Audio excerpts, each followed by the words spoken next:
déroulé le fil, fait une enquête et raconté son histoire. Voilà. Ce sont deux formidables romans, il faut absolument les lire. Alors profitez qu'elle est là pour vous faire dédicacer beaucoup de livres. Quant à Cécile Ladjali, vous la connaissez déjà bien si vous fréquentez le presse-papier, parce qu'elle est venue plusieurs fois.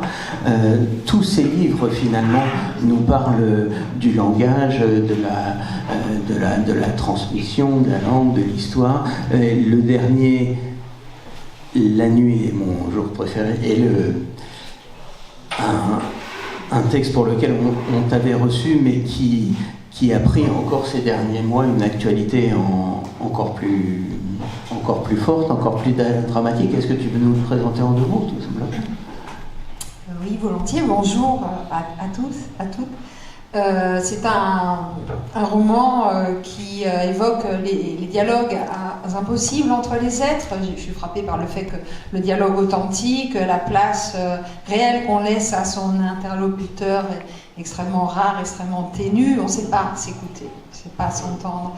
Et pour signifier ce propos, qui était, comme tu le rappelles, linguistique, parce que moi c'est le langage, le premier de tous mes personnages dans les romans, le langage c'est lui qui m'intéresse. Eh bien, comme toile de fond, j'ai choisi le conflit israélo-palestinien, qui est un thème qui m'obsède depuis pas mal de temps. Déjà, j'ai écrit une pièce sur le sujet il y a une dizaine d'années. Et parce que, en termes de dialogue de sourds, ce conflit-là, on sera tous d'accord ici, ça s'impose. Bon. Et à Jérusalem, il y a 1 an de cela, la tournée pour présenter le livre qui est sorti en janvier dernier.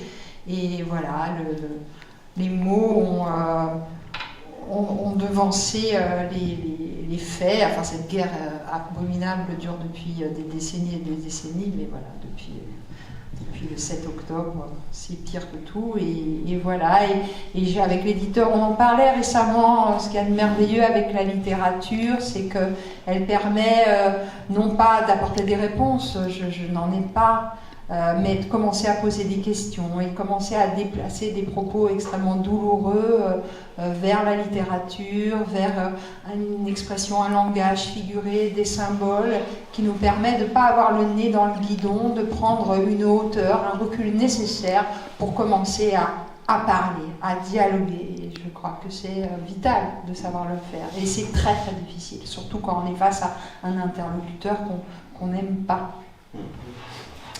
Et enfin, le dernier livre, notre dernier invité, qui, pour une question de train, ne peut pas être avec nous, mais qui a fait un roman absolument formidable, qui est apparu à la rentrée, Le Grand Secours de Thomas B. Reverdy, que tu connais très bien. Et Le Grand Secours, en fait, c'est l'histoire, c'est une journée d'un lycée, autour d'un lycée, un événement va se passer au tout début de la journée, une petite altercation qui va être développée. En même temps, on suit la vie du lycée. Il y a un écrivain qui vient parler dans une classe, qui vient rencontrer une prof de français. Donc on a un peu toute cette vie du lycée qui se met en place. En même temps, il parle de la vie du quartier, de l'environnement, etc. Et c'est un livre absolument passionnant, parce qu'au fil des heures, le drame va la tension va monter, ce petit événement du matin va prendre une ampleur terrible, et que va-t-il se passer? Vous le saurez en le lisant. Mais c'est un livre, moi quand je l'ai lu, qui m'a passionné, vraiment je sautais de chapitre en chapitre, je me disais mais c'est incroyable, c'est formidable. Thomas enseigne depuis plus de 20 ans à Bondy, donc il connaît la Seine-Saint-Denis à fond. Il est extrêmement investi en tant que professeur empathique à l'endroit de ses élèves, et c'est un livre qui est bourré d'humour, à hurler de rire à chaque page pour un lecteur qui connaît bien le monde des salles des profs. Voilà, et à la fois c'est très universel. Je crois que quand on n'est pas professeur, on peut quand même beaucoup rire en lisant ce livre.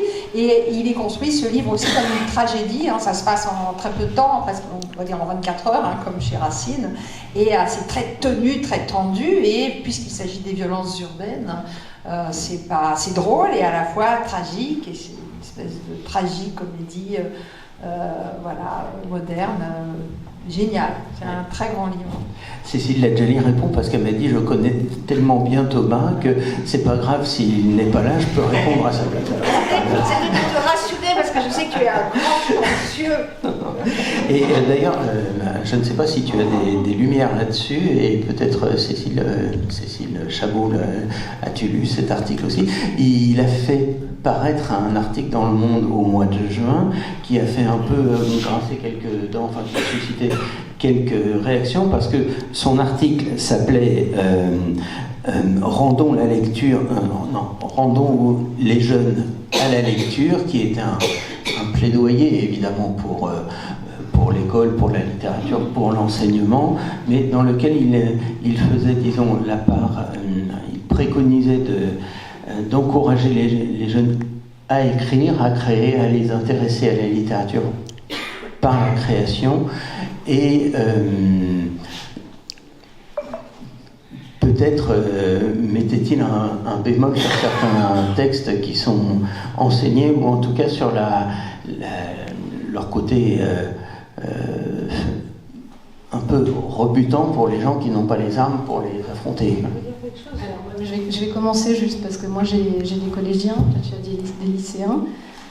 Moi ça fait 25 ans que je suis professeure de français. J'ai commencé, j'ai été 10 ans en Seine-Saint-Denis. Là ça fait 15 ans que je suis dans un collège tout à fait modeste du 15e arrondissement. Et j'ai quand même à cœur, même si je suis dans le public, de faire la part belle aux grands auteurs, de ne rien lâcher, de ne pas aller vers des textes plus faciles ou des textes abrégés ou des textes réécrits. J'essaie autant que faire se peut de faire lire du Zola, du Maupassant, du Victor Hugo, et dans le texte. Alors, ça passe naturellement par des espèces de stratégies. Je traduis du français au français, bien souvent, parce que clairement, je m'aperçois... j'ai eu une révélation une fois. J'ai commencé à lire l'Assommoir de Zola, et je leur ai demandé de dessiner ce qu'ils avaient compris, enfin, du moins de schématiser. Et là, ça a été une révélation, parce que les voitures... Pour moi, les voitures qui se baladent dans la rue chez Zola, non, ils faisaient des voitures, pas du tout des voitures hippomobiles. On avait commencé donc ce roman, et en fin de compte, ce que je leur lisais, ce que je leur racontais, ils ne comprenaient rien. Et ce qui se mettait en place dans leur imagination, c'était complètement n'importe quoi. Et là, je me suis aperçue qu'il allait falloir, moi, travailler, non pas lâcher Zola, certainement pas, mais enfin trouver des stratégies pour leur enseigner au mieux, et surtout pour leur donner envie d'aller dans le livre et de continuer, et qu'ils me disent pas il y a encore 300 pages. Parce qu'en règle générale, je ne sais pas comment sont tes lycéens, mais mes collégiens, quand je dis on va lire ça, il y a combien de pages? Systématiquement. Ils n'aiment pas la lecture. Je pense que vous le savez, mais ils ont du mal.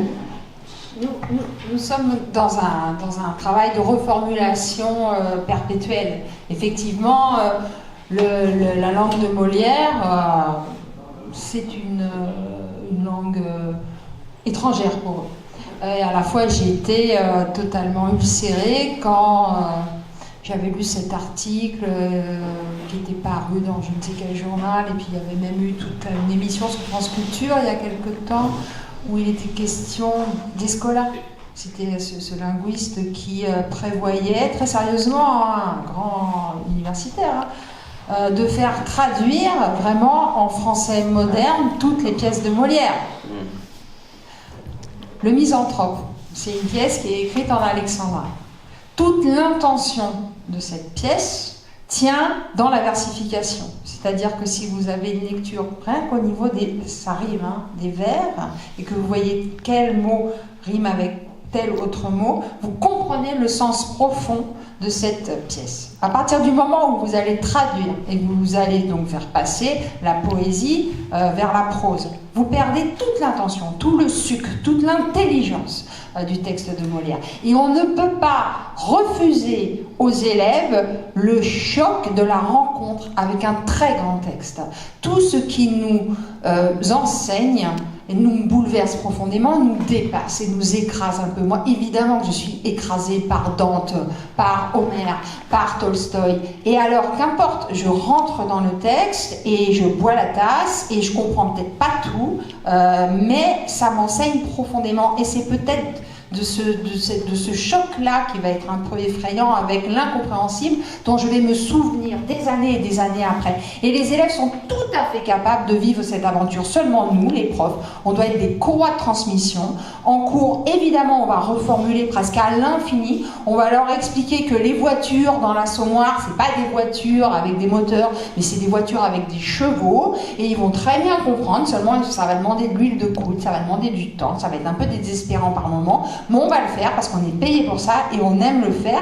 Et au bout du compte, ils vont très bien comprendre, ces enfants. Seulement, si on baisse la garde, si on renonce, et ben après, il ne faut pas qu'on se plaigne d'avoir des émissions et des gens comme ce monsieur-là qui propose des programmes totalement démagogues et d'une condescendance insupportable à l'endroit de ces enfants qui ne demandent qu'à être élevés. Qu'est-ce que c'est qu'un élève? Sinon celui qu'on tire vers le haut. C'est ça veut dire élevé, élève.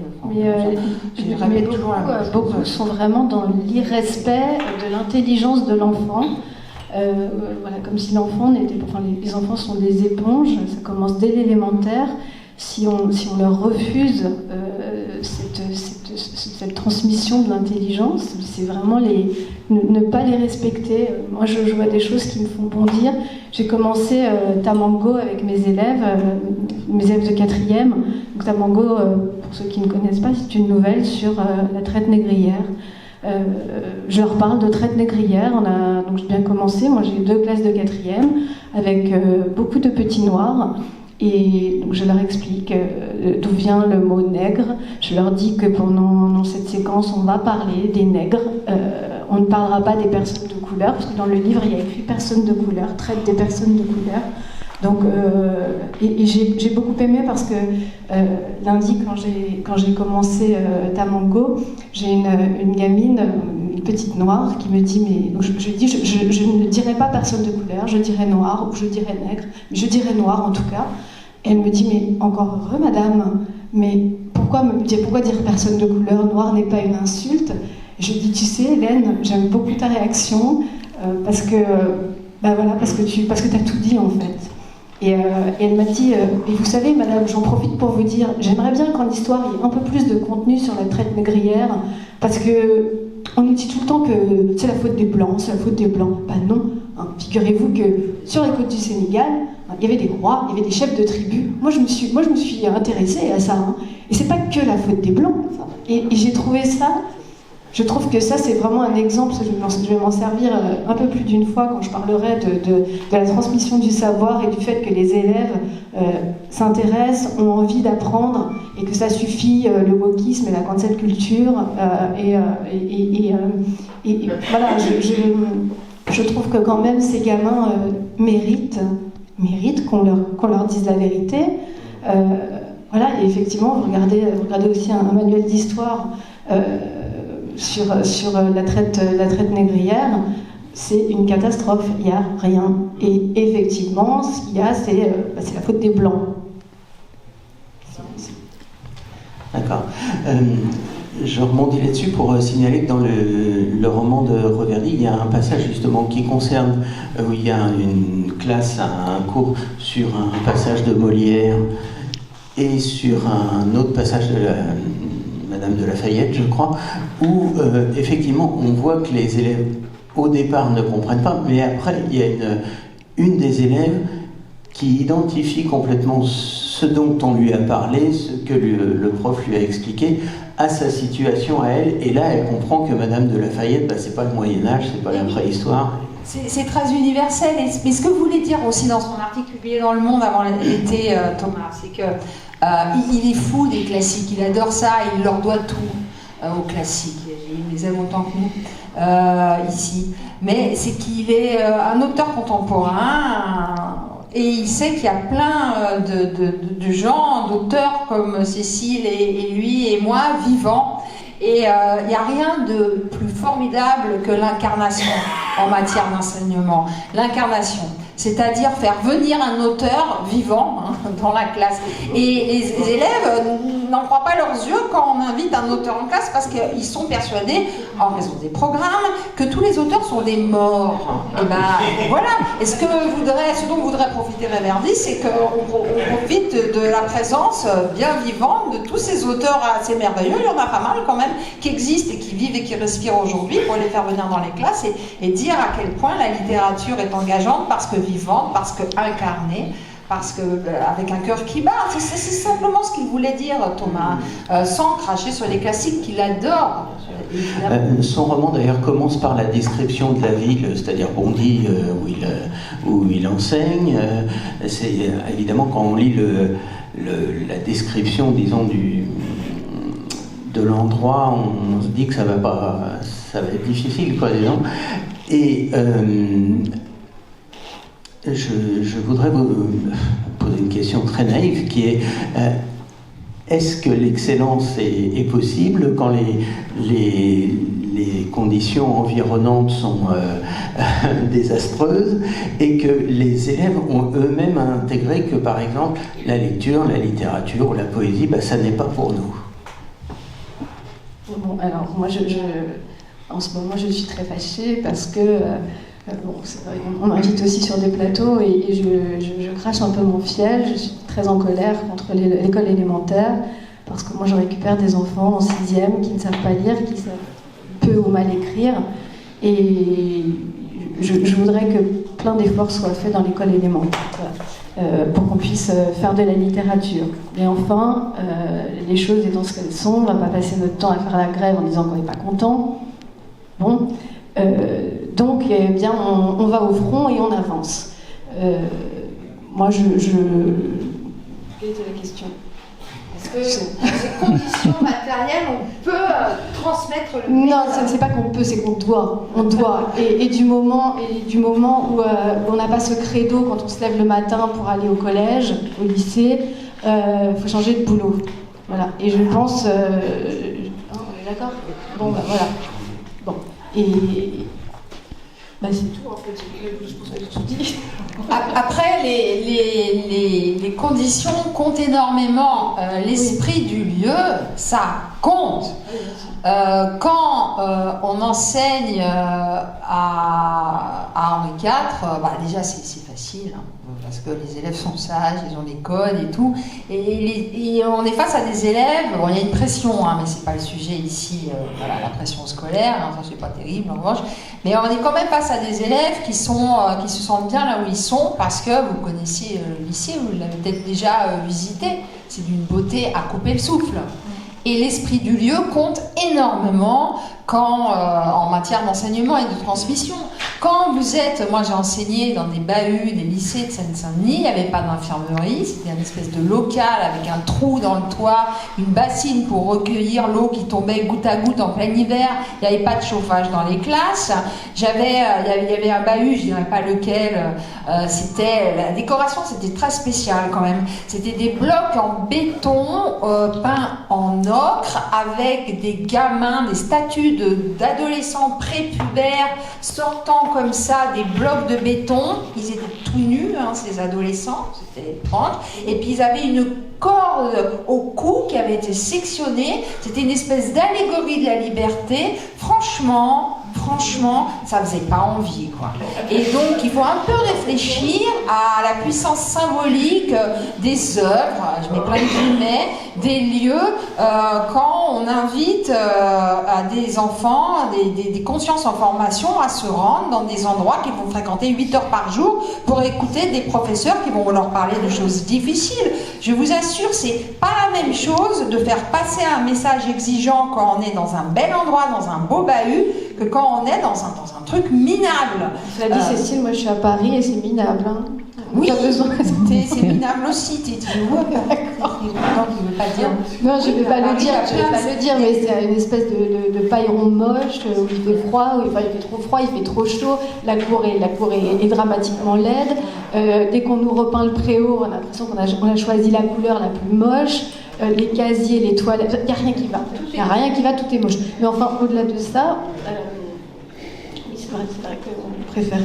Il n'y a pas d'ascenseur, donc on peut pas avoir de gamins en situation de handicap. Et puis, je suis d'accord avec toi, mais au-delà de l'esprit du lieu, il y a aussi les conditions dans lesquelles, et ça c'est très compliqué, les conditions dans lesquelles les gamins vivent.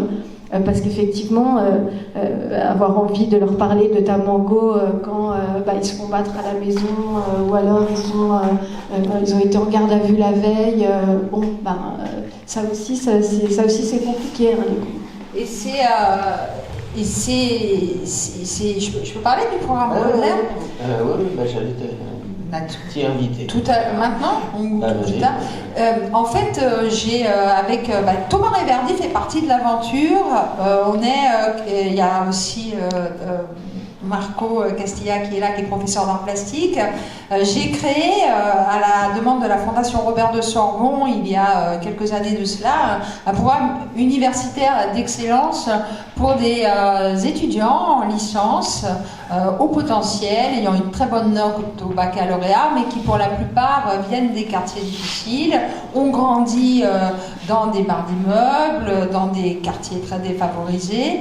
Et ce programme Baudelaire, il est gratuit. Il s'ajoute à leur cursus universitaire classique. Il les invite à venir 2 fois par semaine à hauteur de 3 heures par semaine en cours pour rencontrer des professeurs qui sont tous des universitaires et des professeurs chevronnés, mais en même temps des artistes qui pratiquent l'art qu'ils enseignent. Et donc ainsi, on les invite à mettre la main à la pâte, à publier des textes, à monter sur scène, à faire des expositions dans des lieux dédiés. Donc on articule ainsi théorie et pratique. Donc ça c'est l'ADN du programme Baudelaire, mais par rapport au lieu dont on parlait à l'instant, j'ai à cœur que le programme Baudelaire se déroule dans des lieux magnifiques, qui rendent hommage aux élèves et à leur dignité. Jusqu'à l'an passé, on enseignait dans un très bel endroit, rue de Martignac, en plein 7e arrondissement, dans un hôtel particulier à la Fondation Robert de Sorbon. Puis cette année, c'est un nouveau partenaire culturel, c'est la maire du 5e arrondissement, Florence Berthoud, qui nous a ouvert les portes de ce très bel hôtel de ville, place du Panthéon, dans le 5e arrondissement. Et je vous assure, ça n'est pas rien pour des enfants qui ont grandi pour la plupart à Bobigny, dans des coins pas faciles, d'avoir cours, sous les ordres de la République, dans des salles où il y a du parquet en point de Hongrie au sol, où il y a des dorures. Ça semble un peu kitsch, peut-être un peu snob pour vous quand vous m'écoutez là, mais ces enfants sont hyper heureux, en plus de leur charge de cours, de se rendre là parce qu'ils se disent on nous attend, on compte sur nous, on nous aime, on nous accueille, et c'est pas du luxe, vraiment. Moi, c'est différent. Moi, j'ai à cœur tous les ans de faire des projets mémoriaux d'envergure. Donc tous les ans, je fais un projet mémoriel. Alors c'est une année, on a réalisé avec mes 3e un film sur la négation de l'homme dans l'univers concentrationnaire nazi. Le film a été primé au concours national de la résistance et de la déportation. On a joué une pièce de théâtre sur la mémoire des poilus, alors comme toi. Moi, j'ai vraiment à cœur qu'il y ait à la fin quelque chose qui soit beau, que ce ne soit pas une exposition dans le couloir du CDI tout moche. Donc, quand le film avait été primé, on s'était retrouvés à l'hôtel de ville, ils avaient été récompensés, ils étaient dans un état, ça a été, je pense que ça leur restera toute leur vie. Quand on a fait pareil, la pièce sur la mémoire des poilus, il y avait tous les élus du 15e arrondissement, ils sont restés toute la soirée, c'était absolument formidable. Quand je les ai amenés raviver la flamme, on a remonté tous les Champs-Élysées. Là, au début de l'année, on a fait un projet sur le Bleuet de France. On a été invité par l'Union des blessés de la face et de la tête. On s'est retrouvés dans un superbe hôtel particulier. Je peux vous dire que tous mes gamins, mes petits blacks, mes petits beurres étaient là comme ça. Et c'est vrai qu'à chaque fois, dans ces projets de mémoire, il se passe quelque chose, vraiment. Il y a un avant et un après. Déjà, il y a le projet de classe en soi qui est très fédérateur. Ils travaillent sur un projet commun et ils sont obligés de s'entendre. Ils sont obligés d'avoir un langage commun et de passer outre leur nique-ta-mère.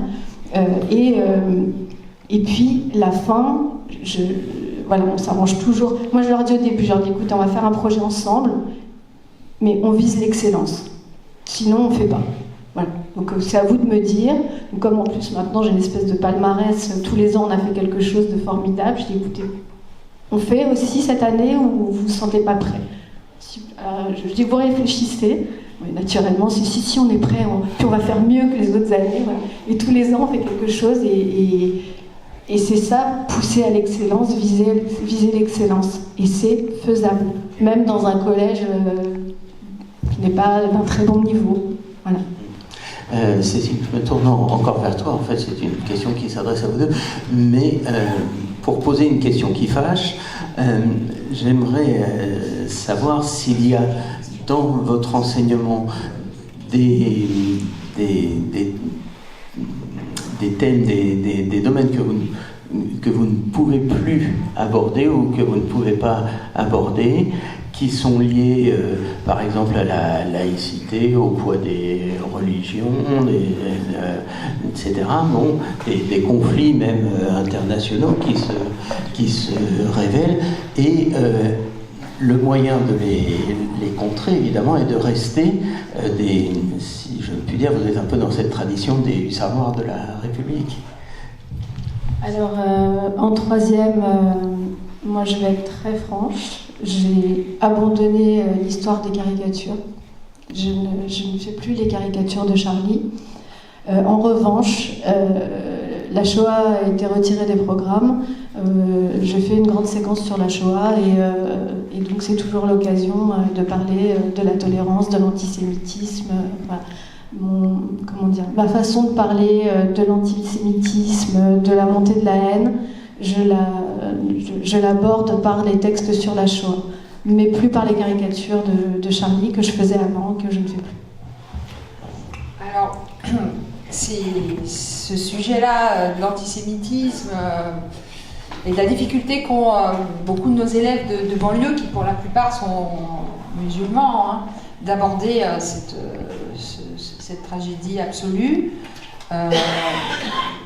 c'est une difficulté qui est prégnante. Dans le cadre du programme Baudelaire, j'ai deux anecdotes à vous donner. Une qui concerne le programme Baudelaire et une autre qui remonte à quelques années de cela, quelque chose que j'ai fait quand j'étais professeur au Louise Michel à Bobigny.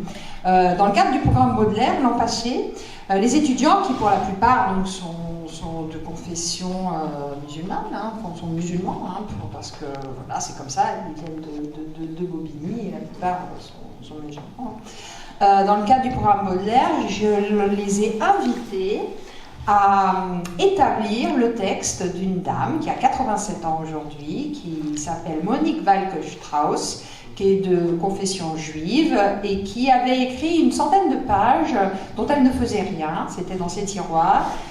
Ces 100 pages sont le récit de sa fuite à l'âge de 6 ans avec son grand frère Michel face à la barbarie nazie. Elle sauve sa peau en passant côté suisse, elle escalade des fils de fer barbelés, elle sauve sa vie, elle est placée dans des familles d'accueil, ses grands-parents sont déportés à Auschwitz-Birkenau, ses parents sont dans des camps, son père s'engage dans la résistance. C'est un récit incroyable et quand j'ai lu ça, elle voulait savoir ce que j'en pensais. Je lui ai dit mais c'est génial ce texte Monique, il faut le publier. Elle m'a dit c'est une grande dame, Monique, elle a été pédiatre toute sa vie et comme toutes les grandes dames, elle était extrêmement modeste, elle pensait que ces pages ne valaient rien, je leur dis, ça vaut quelque chose. Et puis tu sais quoi, c'est pas moi qui vais m'en occuper, ce sont mes étudiants musulmans. Et donc ils ont rencontré Monique, ça s'est évidemment hyper bien passé. Il pleurait en la voyant, en lui parlant. Ils ont donc établi le texte, c'est-à-dire qu'ils ont été au fonds Shoah de la bibliothèque Elsa Triolet de Bobigny, puisque la plupart sont balbiniens, il y a un fonds Shoah à Bobigny. Ils ont donc établi le texte, c'est-à-dire ils ont fait des notes de bas de page pour toutes les références historiques. Ils ont musclé avec les professeurs et les écrivains qui participent au programme Baudelaire, ils ont musclé le texte là où littérairement la poésie faisait défaut. Ils ont exposé le texte une fois fini, enfin le manuscrit, ainsi que les œuvres faites avec Marco Castilla en art plastique qui accompagnent le texte pour son illustration en l'ancienne gare de déportation de Bobigny, qui vient tout juste d'être inaugurée. À Bobigny, il y a une gare de déportation, hein. C'est comme à Drancy, hein. On ne le sait pas, mais c'est au Bourgère, c'est du même niveau dans l'horreur. Donc il y a eu toute une nomenclature comme ça, artistique et pédagogique et éditoriale qui s'est organisée autour de l'établissement du texte de Monique Walke-Strauss, juive et musulman. Le texte est préfacé par Pascal Horry, spécialiste de la Shoah, académicien, et voilà, il est venu parler aux élèves qui buvaient ses paroles, et ce texte-là de Monique, préfacé par Pascal Horry et établi par les étudiants du programme Baudelaire, va être publié sort aux éditions Actes Sud en octobre prochain. Donc, ce qu'on veut vous dire avec Cécile, c'est que dès lors qu'on y croit, dès lors qu'on est un peu fou, dès lors qu'en tant que professeur, on ne négocie pas la passion qu'on a pour les lettres, pour la pensée, pour la dignité humaine, et dès lors qu'on croit plus que tout à l'intelligence et à l'empathie qui est bien réelle de nos élèves, tout est possible. Il faut qu'on les embarque, il faut qu'ils écoutent les sirènes de l'école laïque de la République, parce que sinon, à l'heure des communautarismes, des séparatismes, c'est d'autres voix qu'ils vont écouter. Moi, j'ai des barbus qui sont à la sortie du lycée Louise Michel et qui viennent choper les gamins qu'on perd parce que sur les bancs des classes, dans les salles de cours, ils s'ennuient. Débrouillons-nous pour qu'ils ne s'ennuient pas, débrouillons-nous pour les embarquer avec les fleurs du mal, avec ces grands textes dont on parlait tout à l'heure. De toute façon, ça fonctionne. Mais c'est si on nivelle par le bas, c'est si on leur invente des cours au rabais, parce qu'on pense qu'ils sont pas capables, parce qu'ils sont un peu noirs, un peu arabes, un peu débiles, quoi. Ben, c'est si on fait ça que ça va pas marcher. Les gamins, ils ont l'intuition de la beauté. Ils veulent qu'on les emmène ailleurs. Ils veulent qu'on leur parle de Rachilde, qui était une femme dandy, décadente, femme mariée avec Willy. Ça, je pense que mes collégiens sont les seuls collégiens de France à connaître Rachid. Mais ils adorent ça, et ça fonctionne. Mais bon, voilà, et ça me semble tellement évident ce qu'on est en train de vous dire. En fait, on rabâche, on dit toujours les mêmes trucs. Mais bon, voilà. Ce que tu racontes me rappelle, moi, le fait, un jour, je commence à parler je prépare une séquence sur la Shoah, et j'ai un gamin qui évidemment me dit, mais de toute façon c'est bien fait pour les juifs, naturellement. Bon, ça, je m'y attendais. Il a fallu, alors évidemment à chaque fois on me dit, oh là là, comment t'as fait, comment j'ai fait. J'ai invité un rescapé de Bergen-Belsen à parler à mes élèves, et je peux vous dire que là ça a calmé tout le monde. Et tous mes projets, tous les projets mémoriels que j'ai faits sont dans cette optique-là. Alors, ce monsieur qui s'appelle Victor Peraya, donc le film avait été fait autour de sa vie. On avait fait une exposition une autre année. Chaque année, on reprend l'histoire de sa vie de petit garçon de 9 ans déporté dans les camps avec sa maman. Il y a 2 ans, on a fait poser le premier pavé de la mémoire à Paris, le premier Stolperstein. Et voilà. Et tous les ans, j'embarque, comme tu le fais, 30 élèves à comprendre, mais à comprendre par les textes, par le cœur, que non, c'est pas bien fait pour les juifs en fait, les juifs c'est pas une sale race. Voilà. Alors, je suis particulièrement engagée dans le combat contre l'antisémitisme, vous l'aurez bien compris. Mais voilà, contre l'intolérance, et je peux vous dire que alors, au lycée, il y a peut-être un certain écrémage qui a été fait, mais au collège, on a encore tous les gamins, et donc c'est pas facile. Et ils sont évidemment à un âge, l'âge le pire, mais je dis l'âge le pire, mais je changerai de métier pour rien au monde. Les petits, j'aime pas, les grands, j'aime pas. C'est vraiment cet âge-là que j'aime, dont j'aime m'occuper. Voilà. Et c'est vraiment l'âge. Voilà, c'est un constat, c'est l'âge de la bêtise, c'est l'âge où on réfléchit pas, c'est l'âge où on se cherche, où on souffre, où on répète ce qu'on entend. On est mal dans sa peau, donc on dit n'importe quoi, et on le dit par provoque, et on le dit pas forcément par méchanceté, mais voilà. Et il faut jongler tous les jours avec ça, et comme tu dis Cécile, pour ça, mais ça on va pas s'engager dans de la politique, mais il faut des profs qui soient investis. Professeur, c'est un métier. N'importe qui ne peut pas être prof. Professeur, c'est vraiment un métier, c'est une vocation. Il faut avoir la patience, il faut avoir l'amour des enfants. Et il y a plein de profs qui ne sont pas du tout à leur place en l'état. Et on ne peut pas racoler du prof avec des speed dating. Je vais m'arrêter là. Mais c'est vraiment, je tiens beaucoup parce que moi-même dans mon collège, je vois des profs qui ne sont pas à leur place, qui sont trop laxistes ou qui se font bordéliser, qui sont en souffrance, qui font souffrir les gosses. Donc à un moment, non, on ne peut pas. Prof n'est pas un métier comme ça. Ah ouais, moi j'aurais pu être prof. Non. Et ceux qui ont un grand savoir livresque et encyclopédique, et ils sont engagés, c'est pas forcément les bons profs. Il faut savoir vulgariser, transmettre, et puis si on a un gamin qui nous dit 2 + 1 = 12, ne pas s'énerver, recommencer. Ça veut dire que c'est nous qui n'avons pas été bons aussi, être capable de remise en question. Oui, Cécile, j'aimerais. Tu peux me lancer parce que les profs s'écoutent beaucoup. C'est parfait. Tu m'amènes sur un sujet que je voulais absolument aborder. C'était la question justement de la vie des enseignants, parce que souvent on entend dire un peu des approximations, disons, sur les enseignants, disons, ils font ça pour les vacances, je ne sais quoi. Enfin bon, bref. Et moi, je voudrais savoir de l'intérieur. Qu'est-ce que c'est qu'être enseignant? C'est-à-dire, comment les enseignants aujourd'hui sont recrutés, dans quelles conditions ils travaillent, comment éventuellement on peut parler de la façon dont ils sont affectés, de leur salaire, enfin toute chose qui serait quand même de nature à les démobiliser un peu. Et aussi, est-ce que vous vous y retrouvez dans les changements, dans les réformes, les changements de programme, et avez-vous l'impression que le ministère de l'Éducation nationale s'occupe bien de vous?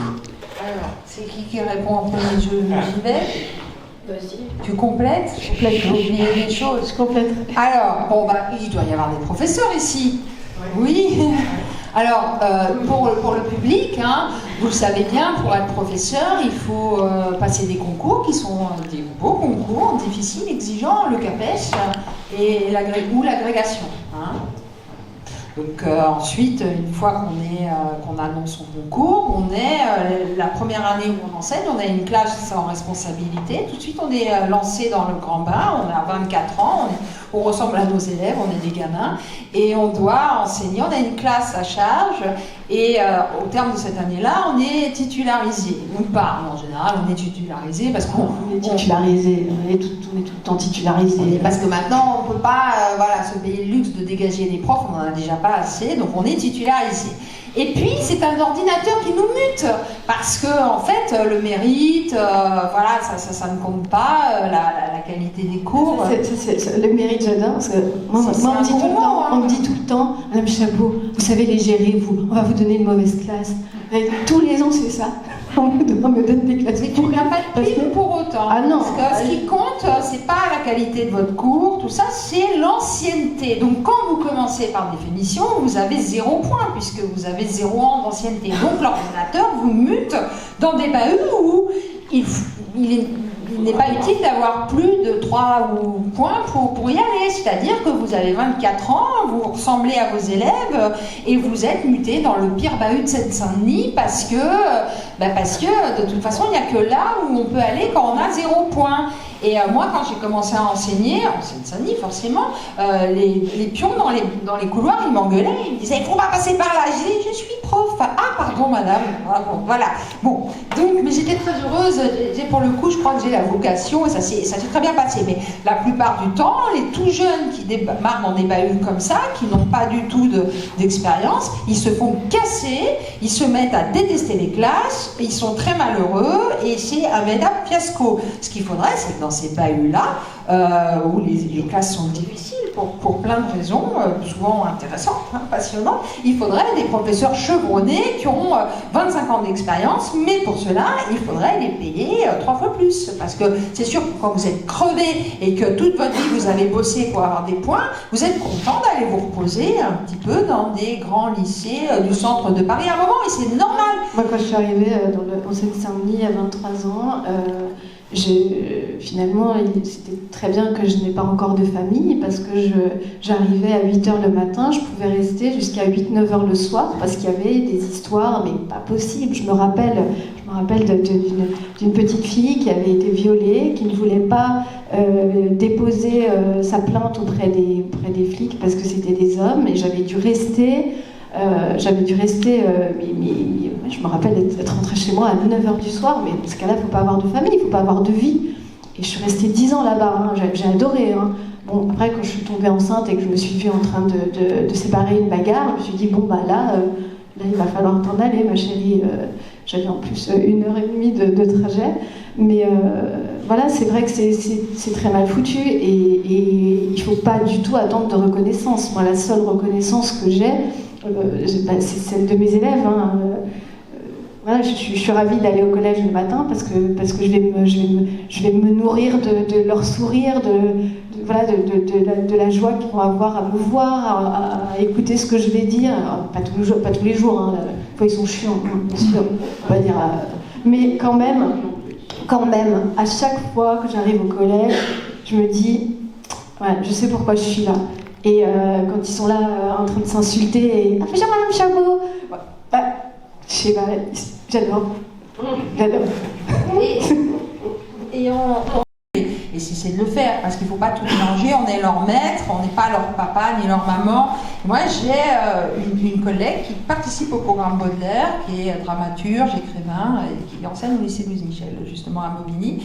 C'est une femme, elle, pour le coup, elle a passé sa vie à enseigner, et ses élèves sont ses enfants. Bon, c'est un choix, et ce qu'elle leur donne, c'est une sainte. Cette femme, c'est hallucinant ce qu'elle fait, elle est complètement cinglée, il faut qu'elle arrête, elle va tomber malade, mais c'est sa passion. Et bon, là je vais juste vous parler, je ne donne pas de nom, mais de ce qui s'est passé là très récemment. Ismini, qui est donc une femme absolument remarquable en termes d'empathie, de dévouement à l'endroit de ses classes. Elle emmène ses élèves depuis 30 ans, toutes les semaines au théâtre, à Bobigny.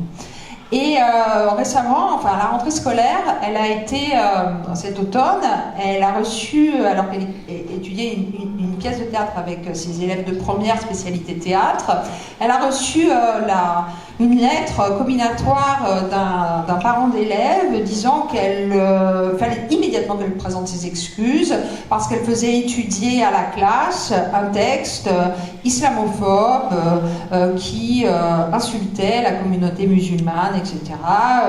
Voilà, c'est un texte remarquable, j'ai oublié le nom de la dramaturge, qui justement, par pure ironie et antiphrase, dénonce le racisme. Hein. Il y a des phrases terribles, genre les Arabes, ça pue 2 fois plus parce que ça a 2 trous du cul, enfin des phrases immondes comme ça, mais évidemment que la dramaturge ne pense pense pas une seconde ce qu'elle a écrit, c'est simplement un peu l'inverser. C'est tout le principe de l'œuvre littéraire.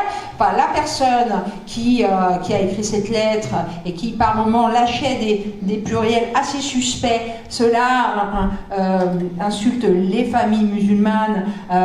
Manifestement, cette personne avait écrit sous l'emprise d'un groupe et manifestement ne savait pas ce que c'était qu'une œuvre littéraire. N'empêche que c'était dans cette lettre des menaces caractérisées du type de celle que Samuel Paty a reçue quelques semaines avant le drame. Elle reçoit donc cette lettre-là 48 heures avant le meurtre de Dominique Bernard à Arras. D'accord ? Elle prévient immédiatement le recteur, le directeur, son chef d'établissement. Elle est renvoyée dans les cordes. On lui dit qu'elle a beau être agrégée de lettres, doctoresse lettres, elle surinterprète, elle ne sait pas lire. Cette lettre n'est absolument pas inquiétante, etc. C'était une honte absolue. Donc, Dominique Bernard est assassinée. Elle continue à expliquer qu'elle a peur, qu'il se passe des choses. On continue à lui dire qu'elle est dans un délire total, alors qu'un homme vient d'être assassiné. Ça continue. Au bout d'un moment, le DIRCAP du recteur lui demande si, au vu de tout ce qui se passe en ce moment, elle a besoin d'une aide psychologique, elle peut avoir un soutien, etc. Bon, bref, ils comprennent que médiatiquement, ils vont peut-être avoir des problèmes, parce que moi, de mon côté, j'ai mes entrées ici et là, j'avais commencé à montrer les dents et à dire qu'il se passait des choses un peu honteuses. Donc ils ont eu peur. Ils n'ont pas eu peur parce qu'ils étaient en train de bousiller une collègue remarquable. Ils ont eu peur parce qu'ils ont su qu'il y avait les masses médias qui pouvaient leur péter la gueule, tout simplement. Il faut être vulgaire, en fait, pour que les politiques aujourd'hui vous écoutent, parce qu'il n'y a qu'un truc qui les intéresse, c'est moi, qu'on parle de moi à la radio et à la télé dans le bon terme. Mais les enfants, l'intérêt général, toutes ces choses-là pour lesquelles on est en train de se battre, on parle là en petit comité avec des livres et tout, ils en ont rien à secouer. Donc il n'y a qu'une chose qui marche, c'est la résistance à l'échelle locale, c'est haut les cœurs, il faut être courageux et il faut avoir à la foi, quoi.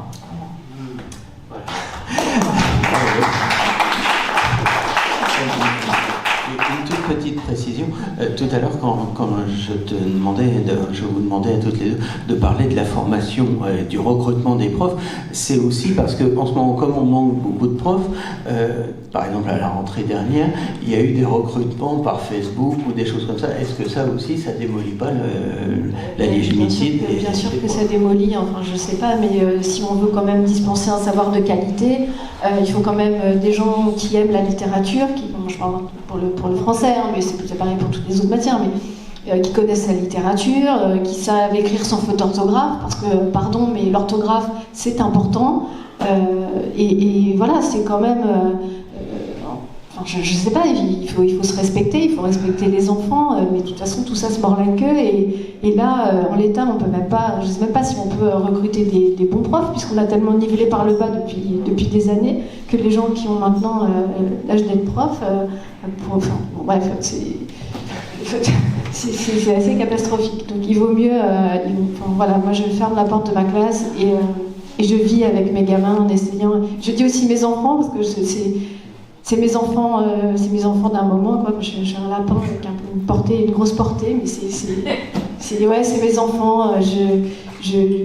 Quand on est prof, il faut aussi accepter, tu disais, il faut se protéger, mais en même temps, on est obligé d'être un peu psy, d'être un peu la mère de substitution, d'être le confident. Vous savez, quand on rentre chez soi, on dit toujours ouais, mais les profs, quand on est prof, on a quand même beaucoup de copies à corriger. Bon, les copies, c'est un détail, hein, je vais vous dire. Quand on a 20 ans d'expérience, les copies, c'est rien du tout. Mais parfois, on rentre avec des confidences d'enfants. Je peux vous dire que ça, c'est beaucoup plus lourd à porter qu'un paquet de copies. Vraiment. Et je raconte plein de trucs là-dedans. Mais pas que des trucs. Plein de petites anecdotes. Plein de petites anecdotes qui me sont arrivées en 25 ans de carrière, le meilleur, mais pas que le meilleur. Voilà, c'est peut-être pour terminer, enfin s'approcher de la fin en tout cas, sur une note d'espoir. Non, une chose qui m'émerveille toujours, c'est la capacité quand même des jeunes et des enfants et des adolescents à qu'on croyait perdu et d'un seul coup rebondir parce qu'il rencontre un texte, je sais pas quoi. Tu as eu, d'ailleurs ça a été l'objet de ton premier livre, une expérience absolument hallucinante avec tes élèves et George Steiner qui était un très grand intellectuel et qu'on n'imaginait pas rencontrer des élèves de Seine-Saint-Denis. Est-ce que tu veux raconter? Oui, volontiers. George Steiner, vous voyez qui c'est. George Steiner, il est mort il y a presque 4 ans maintenant. Il est mort le 3 février il y a 4 ans. C'était mon maître en fait. J'ai écrit mon premier bouquin avec lui, chez Albin Michel, il y a fort longtemps. Grand philosophe du langage, professeur au Churchill College à Cambridge, des chaires de poétique un peu partout dans le monde, à Harvard, bref. Et c'est lui un peu, avec Etienne, l'inventeur de la littérature comparée. Donc un immense monsieur. Je l'avais lu, je l'avais vu chez Pivot en 97, apostrophe, j'étais un peu tombée amoureuse. Et puis j'avais lu son petit livre dans le château de Barbe Bleue, tout petit livre que vous pouvez lire chez Gallimard, c'est une plaquette, c'est tout petit, où il pose la question de ce paradoxe, voire de cette aporie philosophique, comment cela se fait-il que la haute culture n'ait pas empêché la barbarie? Comment cela se fait-il que ce soit passé en Allemagne, hein? Il parle évidemment de la Shoah et de la solution finale. Voilà, la haute culture, et Dieu sait que les Allemands étaient hautement cultivés, une très bonne civilisation, c'est là que s'est organisé le pire du pire. Bon, donc il écrit ce petit livre dans le château de Barbe Bleue, et puis l'année où je suis professeur de lettres en classe de seconde, au lycée aussi en première, à Eugène Delacroix à Drancy, je fais lire aux élèves de Drancy le petit livre de Steiner, des poèmes de Paul Celan, de Denis Isaacs, toute la poésie sortie des camps de concentration, hein, on est à Drancy. Et les élèves me disent Madame, de toute façon, nous, et je leur fais part du postulat nihiliste de Théodore Adorno, qui dit écrire un poème après Auschwitz, c'est barbare.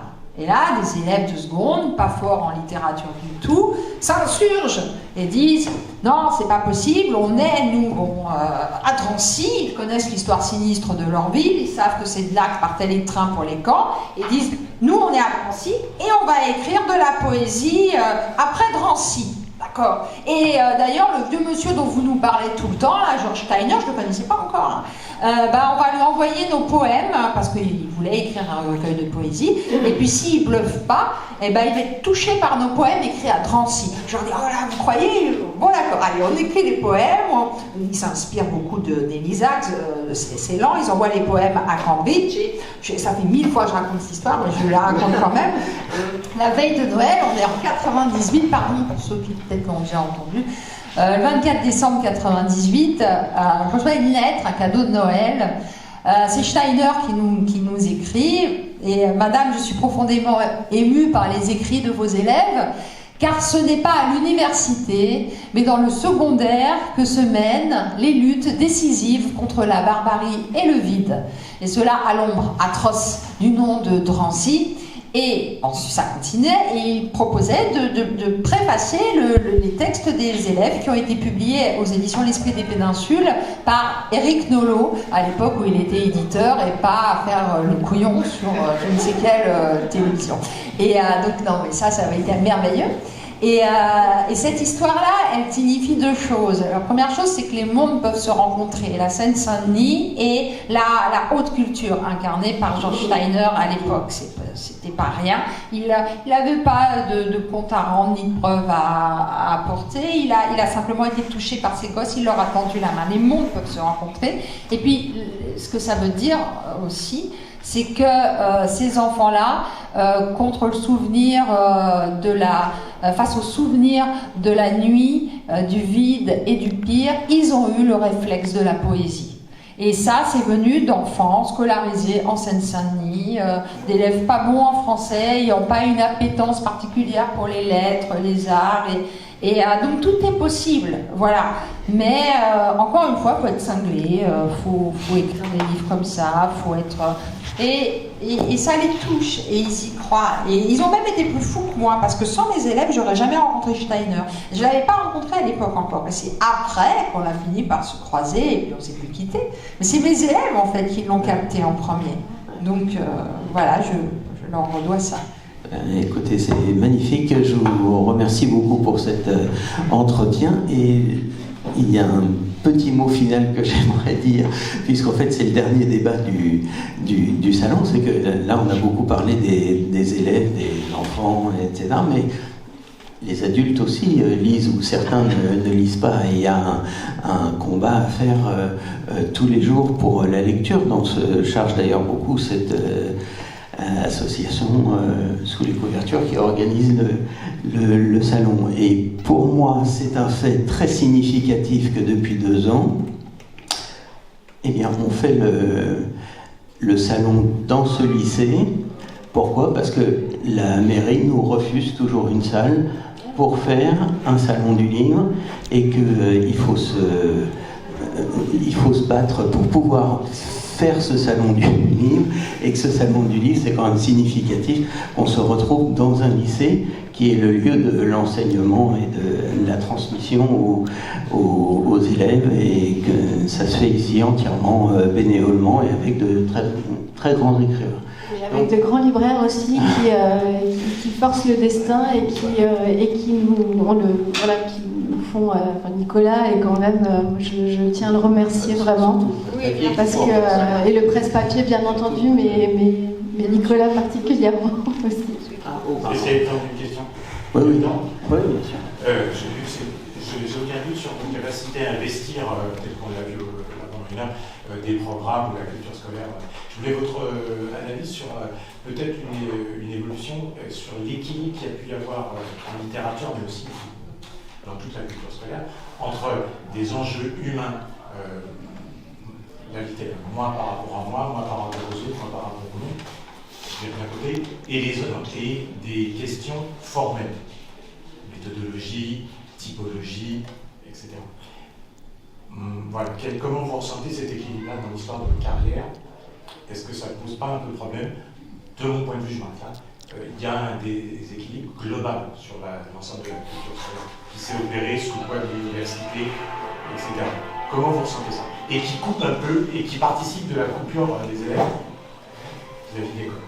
Voilà, excusez-moi, j'étais... Alors, c'est vrai que pendant longtemps, on a pêché en raison d'une pléthore, d'une débauche, je pense, de cours magistraux, de cours théoriques, sans doute un peu écrasants, qui ne prenaient pas en compte les idiosyncrasies, c'est-à-dire les besoins spécifiques de chacun. On est, depuis quelque temps, revenu là-dessus avec l'aide individualisée, des cours spécifiques dispensés par petits groupes à des élèves qui ont tel ou tel besoin. Donc on se pose de plus en plus en tant qu'enseignant la question des individus, si vous voulez. Moi j'enseigne là depuis une quinzaine d'années dans un lycée où j'enseigne à des autistes Asperger, à des malentendants, à des enfants atteints de troubles du langage. Donc là, je peux vous dire que pour le coup, on n'est peut-être pas représentatif du système général, mais on est vraiment un bahut, on s'occupe vraiment de l'humain. Mais après, pour avoir un discours un peu plus peut-être pas sévère, mais assumer l'exigence de tout ce qui participe de la difficulté et du courage qu'il faut avoir par rapport à la transmission quand on entend délivrer des belles choses. Je pense qu'on n'est jamais autant conscient de qui l'on est en tant que personne singulière.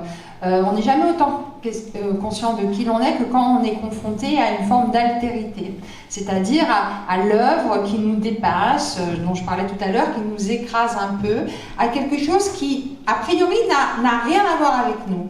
Et c'est peut-être dans les règles, dans une forme d'exigence et de rigueur, qu'on va pouvoir inventer sa liberté. Moi, j'ai toujours dit aux élèves que si vous voulez être iconoclaste, avant-gardiste, faire péter les codes, il fallait les connaître. Et on ne peut pas être punk si on n'est pas au courant d'une forme de classicisme. Et Thomas Reverdy, qui est complètement punk, il serait là, il nous dirait exactement la même chose, parce que lui, des livres, des classiques, il en a bouffé. Il est allé dans une école où les codes et des choses un peu rêches, un peu exigeantes étaient là. Et c'est dans ce cadre-là qu'il a pu dire qui il était. Voilà, peut-être que tout le monde n'est pas capable. Il y a des élèves qui ont des phobies scolaires, qui ont des empêchements comme ceux que les élèves que je fréquente tous les jours. Et là, il y a des lieux qui sont prévus pour eux. Peut-être pas assez encore. Pas assez encore. Parce que moi, quand je vois que sur une classe, je peux avoir. J'avais une classe l'année dernière, les élèves étaient 30. Il y avait 4 élèves en situation de handicap cognitif, avec des problématiques différentes. Un monsieur pour s'en occuper, un élève pour 4, un AESH pour 4 élèves avec des problématiques différentes, un monsieur non formé, qu'on soit clair.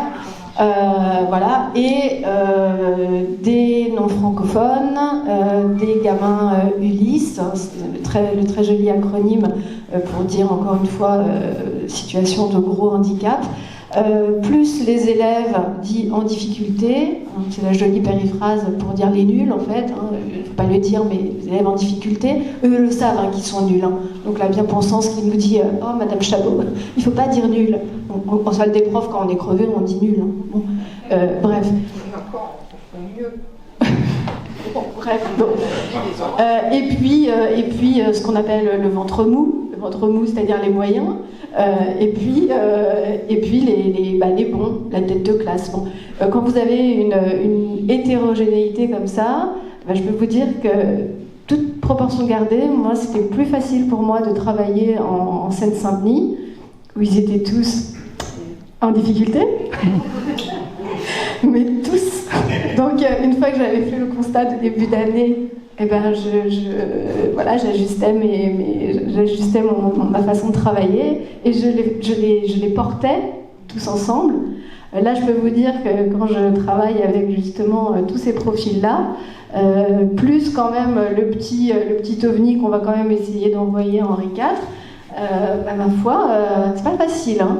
Et c'est d'autant moins facile quand on a... moi, j'ai 4 heures de cours, 4 heures en français en 3e pour leur enseigner la langue, la littérature, rattraper ce qui n'a pas été fait avant. Et il y a beaucoup de choses. Donc autant vous dire que c'est un peu mission impossible. Donc quand je vous dis qu'il faut des professeurs qui ont la foi, non, pas la foi, on est dans une école laïque, mais enfin, vous voyez, il faut être punchy quand même. Il faut en vouloir. D'accord. Merci beaucoup à toutes les deux. On peut garder quelques minutes si vous avez encore le temps peut-être pour signer quelques livres si vous en voulez. Enfin, je l'espère.